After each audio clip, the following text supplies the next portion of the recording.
may I present Master Truth Teller, Jerome Corsi. Thank you. Thank you, Nancy.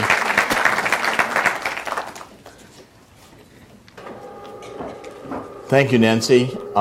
We are going to live stream this. We have Nancy's permission because I'm going to say some things today that I want a large number of people to hear. This is going to be a very direct and honest presentation. My book, Killing the Deep State, I've written 30 books since 2004. And Dan Burton asked me which one was my favorite. He said my favorite's kind of like kids, it's the current one. But you can't really have a favorite among kids, and you can't among books either. I think they've each been important. And so with the live streaming will be on the internet, and it'll be just this presentation. That's the only one that we're going to live stream. And I want to do a couple of things in this presentation. One is to really discuss why I think the deep state is so important, what's so critical about it, and where we're going to go from here. I want to give you the outline not only of what the situation is, but how I see it unfolding. Now, I wrote this, and it's called Killing the Deep State, which is very important, killing the deep state, which I'm saying has got to be one of our primary objectives. It's not just to re-elect Donald Trump or to win the midterms. It's killing the deep state. That's the challenge we have.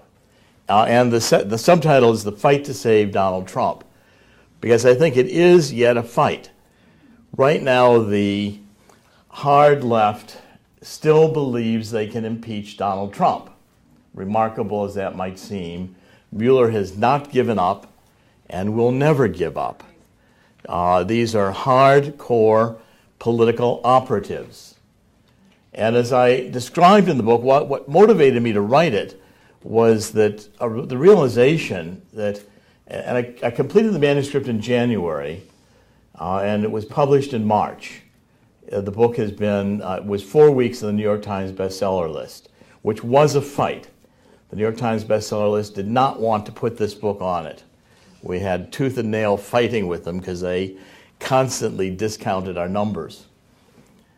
The point that motivated me to write this book, and I think you'll find it shocking, is that within the FBI, there was actually a coup d'etat plan formed.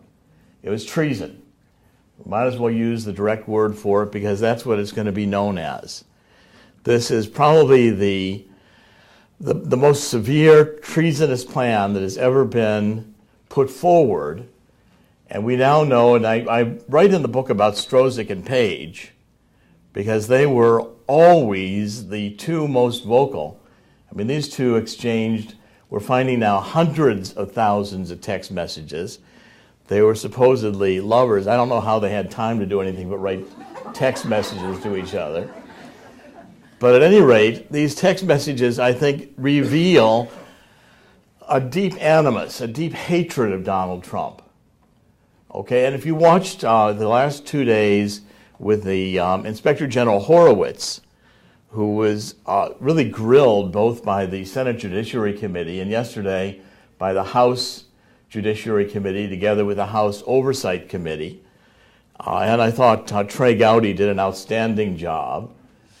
It was just absolutely clear that the Inspector General was saying that he was overwhelmed by the amount of hatred he saw, not only in these emails, but pretty pervasively throughout the Department of Justice.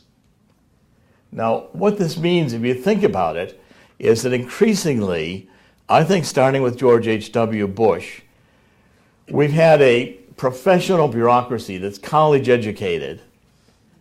You know, I was reflecting on John Kennedy's inauguration, in which he said that the torch is passed to a new generation. He is the first president born in the 20th century. Eisenhower was born in the, I believe, 1880s. And we're now getting a younger group, the 20s, the 30-year-olds, the 40-year-olds who are in the bureaucracy, college educated. The FBI used to come up the ranks by catching bank robbers. These guys have come up the ranks by getting educated by hard left liberal schools. Yes, right. And they are New World Order globalists. They've been taught communist history, where the United States is evil. You know, we're a nation, the Constitution was written by slaveholders in order to preserve slavery. That's what they're taught. They're taught that the United States needs to be weakened economically and militarily. When I wrote The Abomination in 2008 on Barack Obama, I warned everybody that he was a hard left operative who'd been trained by Saul Alinsky, whose mentor, Frank Marshall Davis, was an African-American journalist from Chicago who openly professed communism. He was in Harvard. Very few of you probably realize it, but there are hearings, government hearings, congressional hearings in the 1950s where the communists in Hawaii proclaimed that their plan was to take over the Democratic Party. And they've succeeded. This is a hard left Democratic Party. I read a chapter in here about how, in fact, with Tom Perez, who heads the Democratic Party, who is a La Raza lawyer. La Raza, of course, is the group that thinks the entire Southwest was stolen by the United States from this mythical Aztlan Spanish race that existed, and he wants to return it to that Spanish race. And his number two is a former Black Panther who is part of the Nation of Islam, former congressman. This is the Democratic Party today. Hillary Clinton meant it with the speech on deplorables. If she had won, it would now be enforced as a hate crime to oppose the LGBT agenda, even on religion. It would be a hate crime to say we shouldn't be inundated by refugees from the Middle East who we do not vet. I mean, just look at Great Britain today, where we have this Tommy Robinson who's in jail because he dared to live stream a hearing that involved grooming children for sex trafficking. It's a whole process of grooming children so they can accept sex. And it was pedophiles were Muslims. And because he live streamed it, he's in jail for 13 months. Okay, the First Amendment does not exist for this Democratic Party, nor does the Second Amendment, nor does the Fourth Amendment, because they assume that the intelligence agencies will be just like a KGB, and their only purpose will be to imprison all of us, conservatives, anyone who believes in God, and libertarians. Now, if you think that this is far-fetched, let me point out a couple of examples of what this is really all about. And we're just now learning what it's all about. Not only did Strozik and Page decide that they were going to elect Hillary Clinton, and the Inspector General's comment that the decision not to prosecute Hillary was not political is a very narrowly drawn conclusion. In other words, the prosecutors could tell him a basis in law for making their decision. But he agreed even yesterday that Strozik, who headed the Hillary Clinton investigation on the emails, who headed and started really the Russian investigation, was instrumental in not reviewing the Weiner's laptop when it was found in early September for 30 days. The only reason that James Comey went public with it was because the New York Police Department threatened to go public with the information in that laptop independently. And it includes, it's in the Inspector General's report, information the Clinton Foundation was involved in sex trafficking of children. Okay, now, Strozik was determined to prevent Donald Trump from being president. But that's not the end of it. What we're going to find out before this is over, and I'm going to preface now, this was only the second report of the Inspector General. Looks to me like we're going to get about 5 reports. And this one was extremely hard-hitting. You had to listen to the one page at the beginning said not a political decision, and then 499 pages showed you the bias, if you read the report. Next, we're going to find out Spygate. It wasn't enough just to concoct this Russia collusion idea, but in fact, starting with MI6 in Great Britain, proposing, I believe, the idea to John Brennan, spies were being put in to monitor the campaign from London because Great Britain did not want Donald Trump to win either, because he was a supporter of Brexit. And the intelligence agencies, the establishment in London are still trying to keep Great Britain in the EU. Spurred by the idea that MI6 had spies, then we have the Department of Justice and the FBI deciding they'll have their own spies. And we already know through his indictment that Papadopoulos was a government agent. And I think we're going to find out Carter Page was a government agent. It was an entrapment scheme. They went in as agents, Carter Page and Papadopoulos, 2 minor figures in Donald Trump's campaign, and in order to talk about Russia with anybody who would listen to them. And these 2 reported to Jeff Sessions in the campaign. Now, when Jeff Sessions shows up to be Attorney General, he learns that McCabe, the Deputy Attorney General, had a criminal investigation going on of Jeff Sessions, that he had lied during his confirmation hearing, not telling everything he knew about Page and Papadopoulos. I think that's still being held over Jeff Sessions' head, that criminal investigation could be reopened, and that he could also be called as a witness. Okay, Mueller and his whole group of prosecutors are all as hardcore hate Trump operatives as the Department of Justice. And this is not just the top of the Department of Justice. Before I'm finished, I think you'll understand that these attitudes under especially Barack Obama politicized our entire justice system in America. It also politicized the IRS. We had a bureaucracy that was determined to eradicate conservatives, to outlaw it, to make it a crime. No First Amendment, no Second Amendment, no Fourth Amendment. And they'd be willing to go back to anything you wrote or said 30, 40, 50 years because they had it all recorded. You know, we have to remember that Silicon Valley was largely funded by the CIA. And even Zuckerberg's company was a spin-off from the CIA. The CIA gave to Zuckerberg as Facebook. And we've all been convinced that social media, you know, tell your friends what you're doing. We're just voluntarily giving detailed information about our lives to the NSA and the CIA, which is recording it in a way that it'll never be erased. We're just voluntarily giving this information.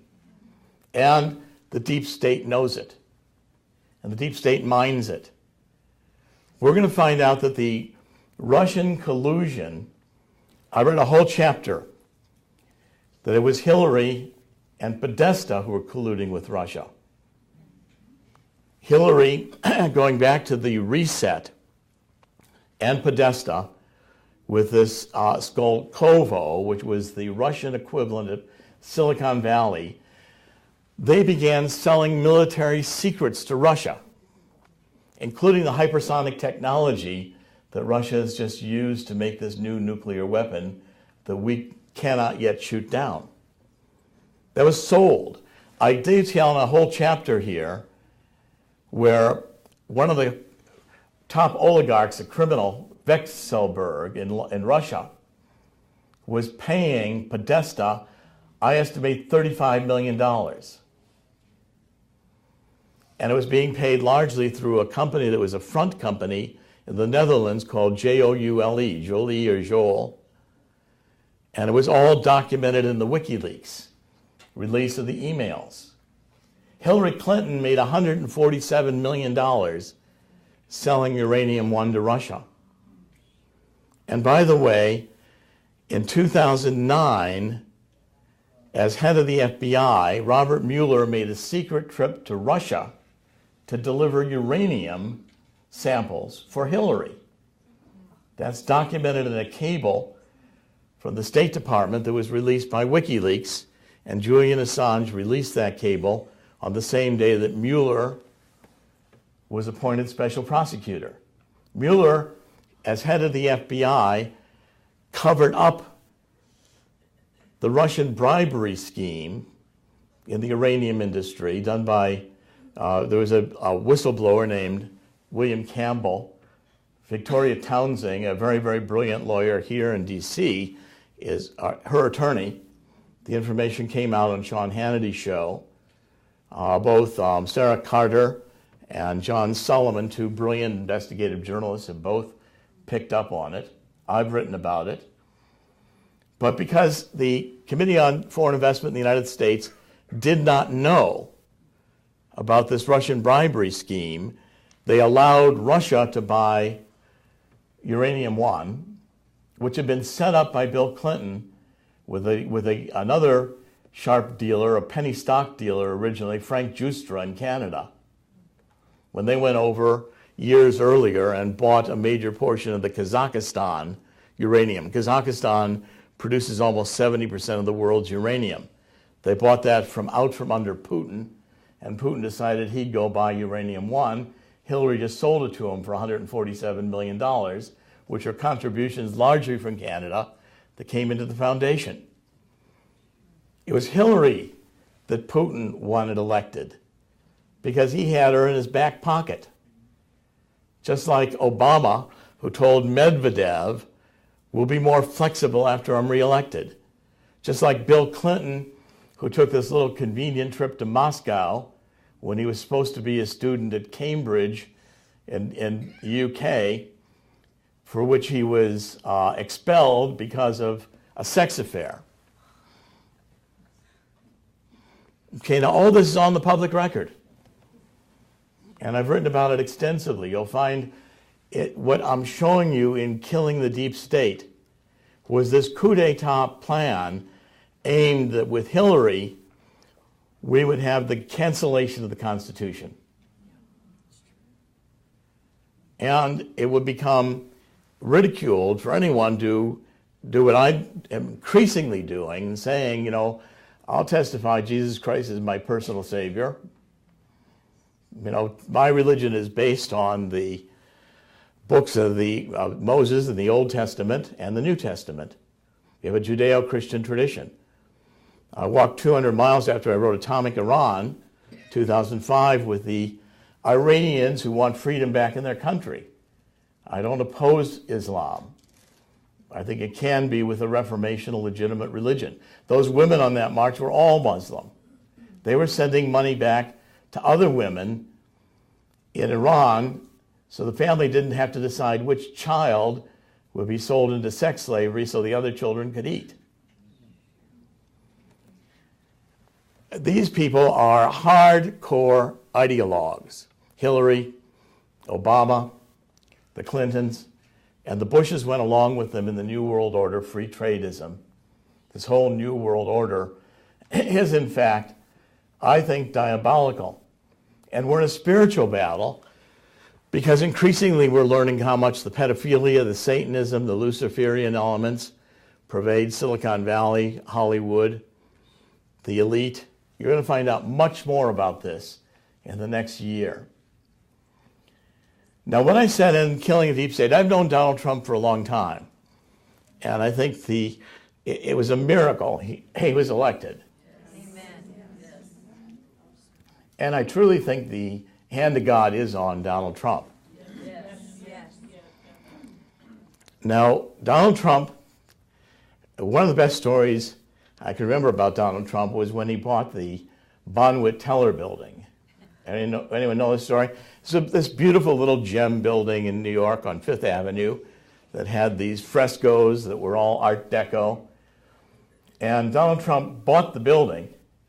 Next day, he had sledgehammers and big steel balls there. He knocked the building down. The day before, they were about to get it made a national monument. That's where he built Trump Tower. That's Donald Trump. Trump Tower was a fundamental, anybody who knows New York, was fundamental to the redevelopment of Fifth Avenue. And Donald Trump had that vision. And he couldn't care less what people thought when he tore down this old building. Okay? Because his view was the future. And he was not particularly motivated by what anybody thought of him. Donald Trump spent his adolescence in Norman Vincent Peale's church. That's right.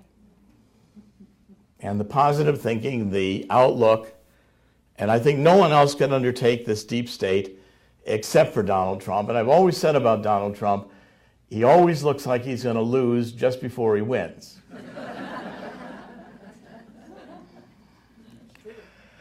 It's true. Now, there's going to be I predicted in the book there's going to be 3 phases to this. Number 1, we're going to have Donald Trump has got to avoid being impeached. And that's, I think, really almost done. Mueller's out of gas. His impeachment of these Russian trolls, he indicted a company that didn't exist at the time. He claims it was interfering with our elections. I think the judge is about to throw the case out. The 13 people he named didn't work for the companies he listed. The Department of Justice has 1 million pages of evidence of what they were supposed to be posting on social media, and most of it's in Russian. I mean, did anybody read any Russian posts during the election? And even Rosenstein, when this indictment was announced, said it didn't change a single vote. That case is, Mueller is not only a corrupt prosecutor, he's a lousy prosecutor. Mueller is a political operative. He's worth $18 million because his job was to go in and head the FBI from time to time and be a Clinton fixer. And then periodically they'd get him a law firm job. His last law firm made him between $3 and $5 million a year. That's how the deep state pays them off. Comey was on the board of HSBC when Mueller was head of the FBI, and they were money laundering billions of dollars a day for drug cartels and terrorists. I caught it because someone came out of the branches in Long Island with 1,000 pages of proof accounts had been money laundered. I spent 25 years working in banks internationally. I recognized it immediately. You mean I could catch it from a branch officer, but Mueller and Comey couldn't catch it? Of course they could catch it. They were in on it. They didn't want to catch the CIA laundering money. CIA has never gone out of the drug business. Not since the days of the OSS. Donald Trump will survive this for 2 reasons, and I've largely been texting this, and I think both the president and Giuliani have caught on. My strategy was, number 1, either Mueller wraps up the investigation now, or these cases are going to be thrown out of court. Same with General Flynn. He did not lie. We now know that Strozik and McCabe changed his 302, his interrogation report, to make it look like he lied. Then Mueller withheld that information from the court, from the defense. The new judge, the first judge in that case, Flynn's case, had to recuse himself after Strozik said they'd wine him and dine him at a cocktail party. The new judge, a guy named Emmett Sullivan, who I respect a great deal, was the judge in the Enron case who reamed all these prosecutors for doing a terrible, corrupt job. He said the Brady rule was not enforced, which means that Mueller had never told Flynn's defense that Strozik modified the 302 to make it look like he lied. That case is going to be thrown out of court. Manafort is being indicted for things he did 2005 and 2006 that had already been examined by the Department of Justice and the IRS and had not been found any fault. But the real strategy is that if Mueller doesn't see the daylight and realizes he's going to be exposed as a corrupt and incompetent prosecutor, then he'll be placed under investigation himself for his role in Uranium One. And yesterday, Jeff Sessions announced that at the insistence of Goodlatte in Congress, he's reopened the Uranium One investigation. Very few people saw that, but it was done. I was watching for it. I want to know why Mueller took a sample of uranium to Russia, 2009. Okay, the second phase is going to be Donald Trump's counterattack. Because once Mueller is gone, I think we'll have a special prosecutor. And by the time we get the next report from Horowitz, which I think will show that Donald Trump was not colluding with Russia and they knew it. By the way, I've known Donald Trump a long time. I watched the campaign. It was up in his campaign floor the first early days when it was just Hope Hicks and Corey Lewandowski. The whole floor nobody was there. There was a little tiny office in a corner. Donald Trump couldn't collude with Russia because his campaign was so disorganized he couldn't collude with himself. Nobody in that campaign knew what Donald Trump was going to say from day to day.